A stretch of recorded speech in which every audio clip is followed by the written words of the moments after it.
I realized that this was not a robbery or a crime of any sort, but this was a case of abduction. Because I am a journalist, I have covered such cases, I've talked to such people who have done this, who have gone through this. Earlier this year, journalist Taha Siddiqui narrowly escaped an alleged abduction by a group of armed men. The Human Rights Commission of Pakistan says cases like his are not uncommon.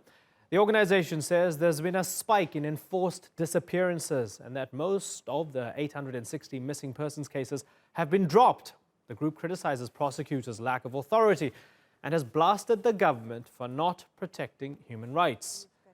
Well, to discuss this, I'm joined now from Islamabad by Amina Masood Janjua. She's the chairwoman of the group Defense of Human Rights Pakistan, which she began after her husband went missing nearly 13 years ago. Amina, really good to have you on the Newsmakers. If we can begin with you telling us what happened to your husband, Massoud, in 2005.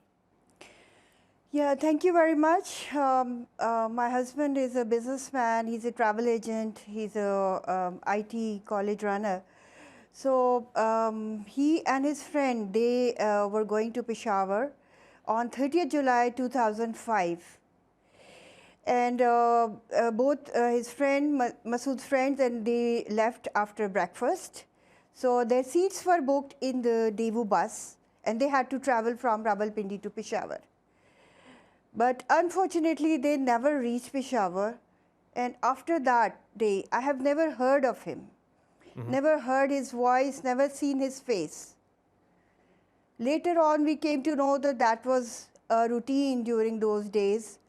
And a lot of educated and honorable citizens of Pakistan were being picked up like that. Was there any evidence provided at all that he might have done something wrong? No, never. Because in the beginning, of course, the hell was fallen on me and my small 3 children. So I could not get myself up. But after months and months of trying, then I picked up myself and I started to struggle for my husband. And I also went to the Supreme Court where the Chief Justice Iftikhar Chaudhry took suo motu notice of his abduction. But never I was given any information about him or any allegation that he has done this.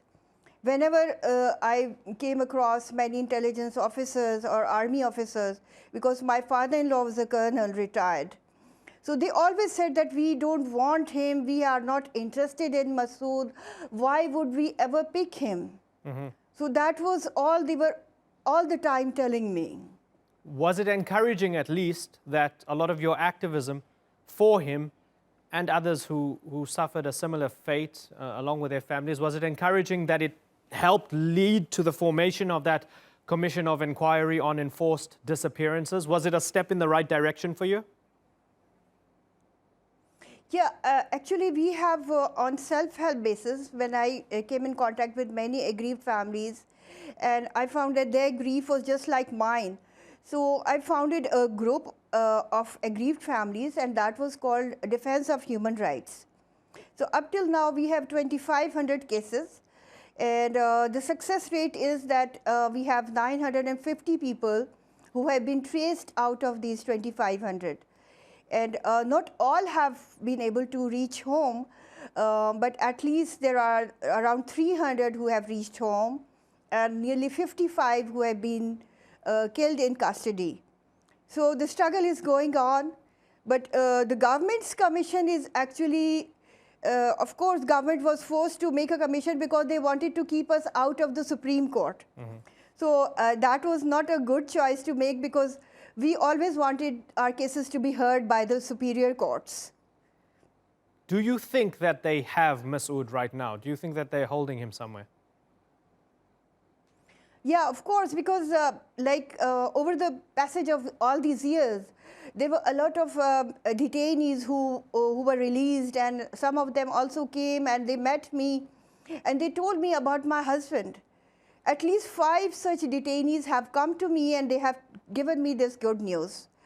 Not all have given their testimonies in written form, but one, Dr. Imran Munir, has given a written testimony to the Supreme Court, and that was 10 pages long, Actually, when he himself was incarcerated, he gave the whole story, and in that story, he told his lawyer that one of the detainees I met was a businessman of Rawalpindi, and his name was Masood Janjua.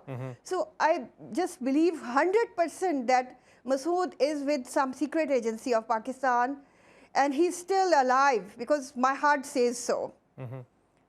A couple of weeks ago, we had a program here on the PTM, the Pashtun Tahaffuz movement, and top of the agenda, as these protesters and leaders have been calling for the government to act, top of their agenda is to do something about missing people, to do something about these enforced disappearances.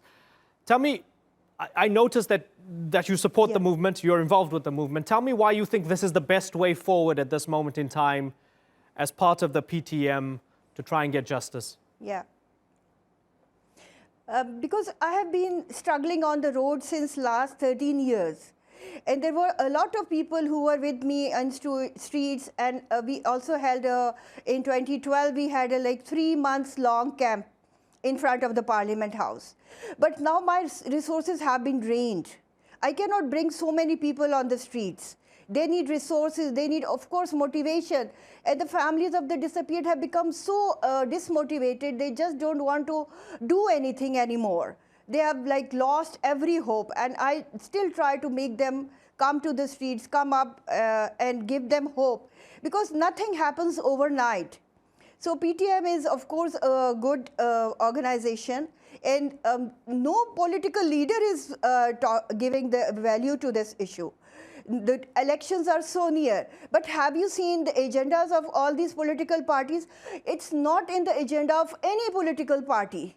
So if there's a grassroots level organization which are themselves victims, and they are speaking about, and they have kept it in their agenda to recover all the disappeared, I think I should support them, because there is not a single person in the whole Pakistan who is saying this so boldly, that they want to get their citizens released.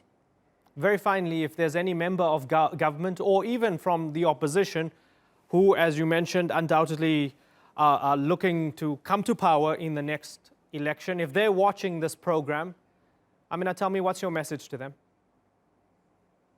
My message to them is that this is the issue which is giving dishonor to the whole nation, and the Pakistan's respect is at stake. If they can't do it for my sake, for my family and my husband, they should do it for sake of their own country. And they will have to wash this scar that Pakistanis are disappearing their own citizens. They are selling their own citizens. Even one of the Pervez Musharraf, who was a general, he sold 4,000 people to America. Just imagine. So this is a very big scar on our country, and it has to be washed. These people have to come back, and this kind of phenomena should never take place. Amina, Massoud, Janjua, I thank you very much for taking the time to speak to us here on the Newsmakers. Thank you very much. Thank you.